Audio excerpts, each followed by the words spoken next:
You know, when we see news about a conflict, our minds usually jump to borders, politics, and of course, the really tragic human costs. But what if there's a whole other story going on, just beneath the surface? A kind of hidden blueprint of consequences, one that messes with our food, our economy, and yeah, the actual health of our planet for generations. So let's peel back those layers and take a look at this hidden blueprint. For decades, this has basically been the world's guiding star. It's the classic definition of sustainability, right? It's hopeful, it's optimistic, it's the goal we're all supposed to be working towards, a future where everyone can thrive. But conflict is just a wrecking ball to that whole vision. It doesn't just put progress on pause, it sends it flying backward, and it undermines the very foundations we're trying to build for a stable world. So in this explainer, we're going to follow a really clear roadmap. We'll start by looking at how sustainability and conflict just collide. Then we'll dive into something called the threat multiplier effect and trace how a crisis spreads. After that, we'll see how these big ideas play out in a real-world case study before, putting all the pieces together. All right, first up, let's explore the fundamental clash between these two incredibly powerful forces, sustainability and conflict. And the contrast here is, well, it's pretty stark. On one side, you have sustainability, which is all about these three core pillars: a working economy, fairness for people, and protecting our environment. And on the other side, conflict just launches a direct assault on every single one. It swaps a stable economy for total disruption. It replaces social equity with social breakdown. And environmental protection, that becomes environmental degradation. It's a complete systemic failure. And that brings us to a really powerful idea that explains why the damage is just so widespread. It's a concept known as the threat multiplier effect. This is a term that's actually used by the US military, and it's absolutely crucial for understanding this.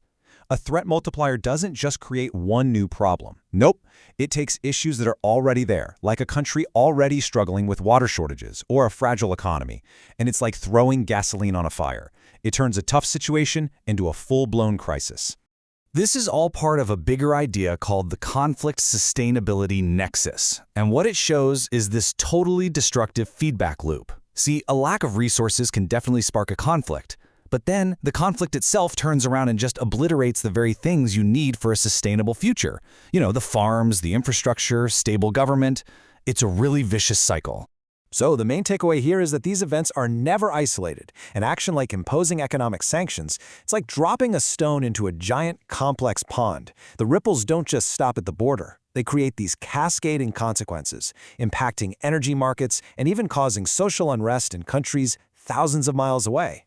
So, how exactly do those ripples travel? What are the actual pathways? Well, that's what we're going to cover right now in Section 3, How a Crisis Spreads.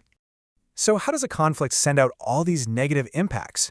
Researchers have pinpointed 4 main channels: the economic, the social, the environmental, and the institutional. Let's break those down real quick. Economically, conflict sends shockwaves through energy markets and supply chains. Socially, it leads to huge numbers of people being displaced, and it just shatters public health systems. Environmentally, you have direct damage from military action, plus resources get diverted away from things like fighting climate change. And institutionally, governments get weaker as all the money shifts from public services to military spending. But here's the most important part. These channels are not separate. They don't stay in their own lanes. They're constantly interacting and feeding into one another, which creates these really powerful and often very dangerous feedback loops.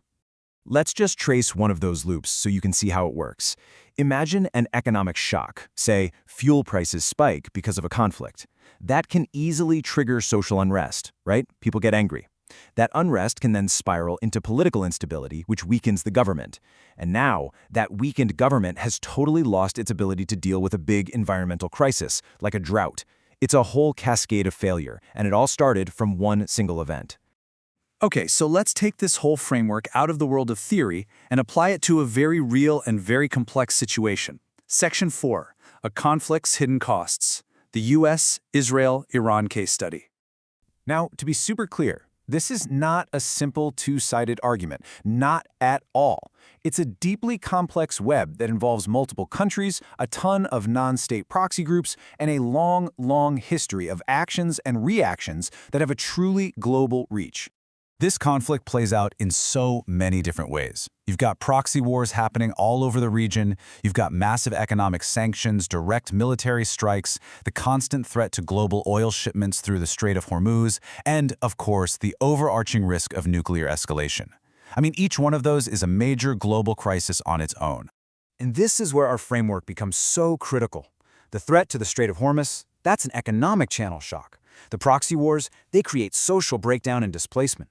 The sanctions, they weaken the institutional ability of countries to invest in their people. And diverting all those resources to the military, that starves the environmental fight against climate change. The impacts don't just add up, they multiply, creating this massive, compounded sustainability crisis that affects the entire globe.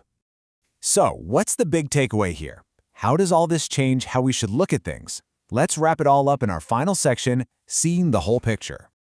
Using this sustainability framework lets us see past the daily headlines. It gives us a new lens to understand the full, interconnected, and often totally hidden costs of conflict, costs that ripple across the world long after the fighting stops. So, the key takeaway is this. This whole thing redefines conflict. It's not just a political issue or a humanitarian tragedy. It is a multi-dimensional threat to our collective goal of building a shared and sustainable future for everyone. And that leaves us with one final, and I think pretty provocative question. If the true, cascading costs of conflict are really just hidden in plain sight, inside the very systems we all depend on, then how do our solutions for peace, diplomacy, and development need to evolve to actually see them and, more importantly, to effectively address them?